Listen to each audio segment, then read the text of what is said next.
It is my great pleasure to welcome you to the world of learning new concepts and current trends, so let's start.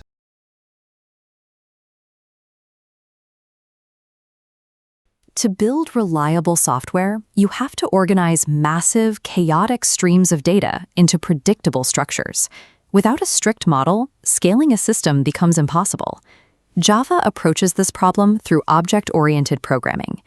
Instead of writing procedural top-to-bottom lists of instructions, Java requires you to model your system around distinct, self-contained entities. This diagram illustrates the foundation, the class.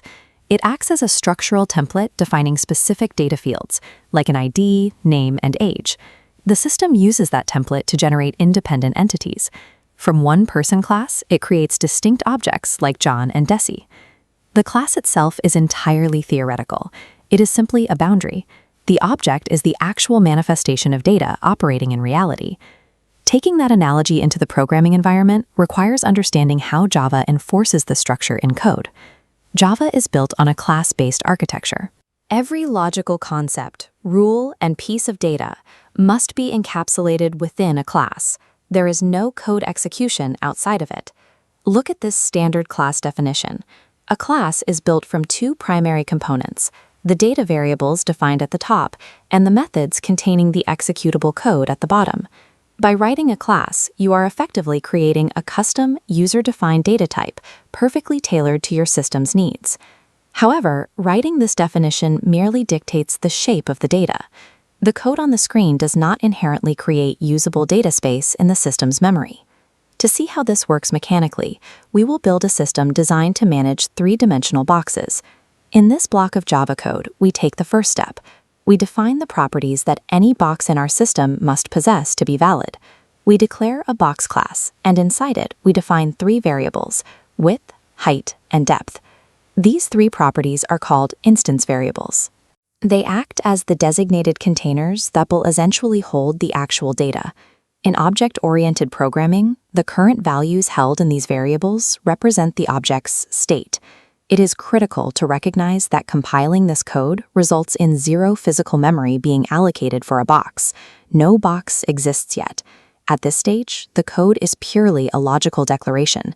It is waiting for a mechanical command to turn that blueprint into a physical reality. So, how do we translate this abstract box template into a physical, usable entity within the system's memory? This diagram maps out the exact mechanics of object creation. The first step is declaring a reference variable, as seen here with box myBox. This variable does not contain a box. It is an empty pointer waiting for a memory address. The actual catalyst for creation is the new operator. Executing new box commands the system to take action. The new keyword dynamically allocates physical memory at runtime, sized perfectly for the class template's instance variables. Once created, the system returns that block's memory address and stores it in our myBox reference variable. The abstract blueprint suddenly has physical dimension. The variable points via a direct tether to real allocated space. Instantiation is a strict two-step process. First, declare the reference variable, then use the new operator to dynamically allocate the physical memory space.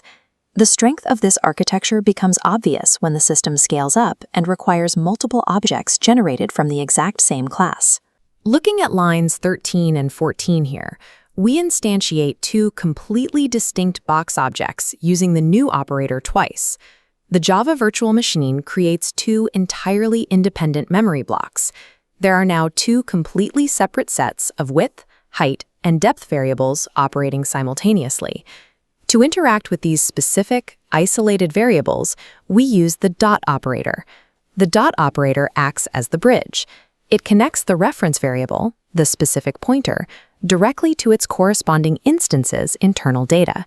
We can target the second object and assign it entirely different dimensions, a width, height, and depth of 20, without disrupting the first object's data. Modifying the state of myBox 1 has absolutely zero impact on the state of myBox 2. The variables are separated by strict physical boundaries in the memory. Objects share the structural rules of the class, but they maintain absolute, impenetrable isolation of their individual state. Data alone isn't enough to run a program. We have to move from an object's state, its data, to its behavior, its actions. In this snippet, starting on line 10, we add a capability to the blueprint by introducing a volume method. Methods define what the object can actively do with the data it encapsulates. Inside the method, we instruct the system to multiply the width, height, and depth variables. Because this method is invoked using the dot operator relative to a specific object, it doesn't look at a generic dataset. It executes its calculations exclusively using the values pulled from that specific caller's memory block. In an object-oriented system, behavior is inextricably tied to the unique memory address of the calling instance. There is a flaw in our current architecture. Manually assigning the width, height, and depth every single time an object is created is highly inefficient, and it leaves the system vulnerable to processing an object with missing data.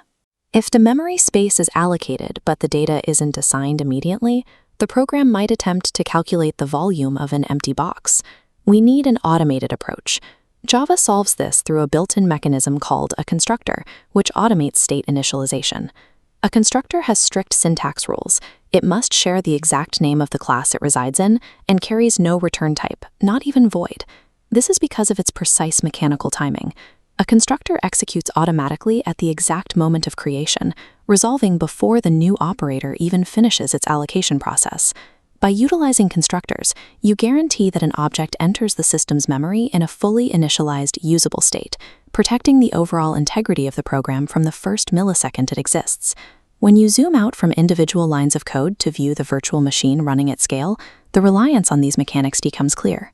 Every object operating in that system relies on three definitive pillars: state, the actual data; behavior, the methods interacting with that data; and identity, the unique memory reference separating it from the rest. The lifecycle repeats predictably. The class dictates the template, the new keyword dynamically allocates the physical memory, and the constructor ensures initial safety. Mastering this strict separation between abstract definitions, reference variables, and physically allocated memory is the essential foundation for building complex, scalable architectures in Java.